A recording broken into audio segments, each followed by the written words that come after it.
Have you and your husband struggled with mismatched sex drives? If so, you are not alone. Mismatched sex drives are common in marriage. Maybe you want sex once a week and he is eager for sex every night, or vice versa, you want sex more often and he is satisfied with less frequent lovemaking.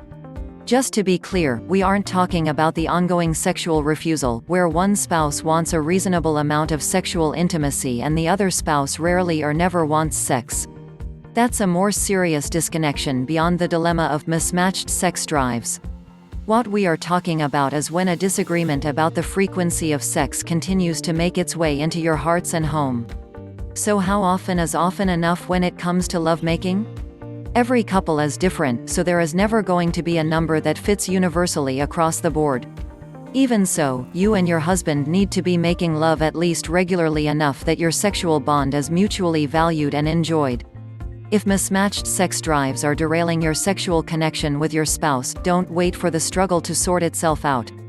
Here are 3 ideas that could help you remember to subscribe to my channel and your spouse reach a happy truce about your mismatched sex drives. 1. Consider what affects sex drive. It's no shocker that a variety of things affect your desire to have sex, including hormones, relationship dynamics, self-esteem, and physical energy. The same is true of your spouse. The good news is that you and your husband can positively influence most of these variables. For example, if tiredness is taking a toll on your sexual desire, be intentional as a couple in finding ways to gain more time in your life. If hormones for either of you seem to be off kilter, visit your healthcare professional to explore options. And if the lack of emotional intimacy in your marriage is fueling your mismatched sex drives, then work on your friendship as much as your romance.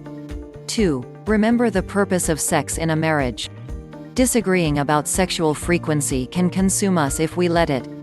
When that happens, we quickly lose sight of the purpose of sex in marriage. Sure, sex is for procreation, but its value goes way beyond baby making.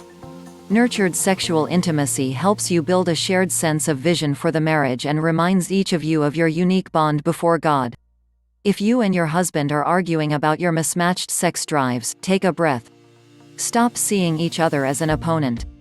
Focus instead on what nurtured sexual intimacy does for your relationship. Instead of spiraling into blame, bitterness, and disappointment about your mismatched sex drives, pour that energy into expressing what you each need for sex to be more enjoyable. Be specific. Be intentional. 3. Trust in the art of compromise. The essence of marriage is that it is a place of compromise. One person can't always win at the expense of the other person. If your sex drives are far apart, try to find a satisfying place in the middle, whereby one of you agrees to a little less sex and one of you agrees to a little more sex. This sets a generally positive tone about sex in your relationship. There's also something to be said for taking one for the team. With this concept, each spouse gives in at times for the sake of the marriage. The lower drive spouse occasionally engages sexually even if not in the mood, and the higher drive spouse occasionally backs off sexually out of respect for their spouse. The key to this working successfully is that you use this approach occasionally, rather than consistently. Rare is the couple that can completely align their sex drives. Yet with grace and compassion, many couples find ways to not let mismatched sex drives sabotage their sexual connection completely. From your best coach, married for life. Remain in love. Remain in love.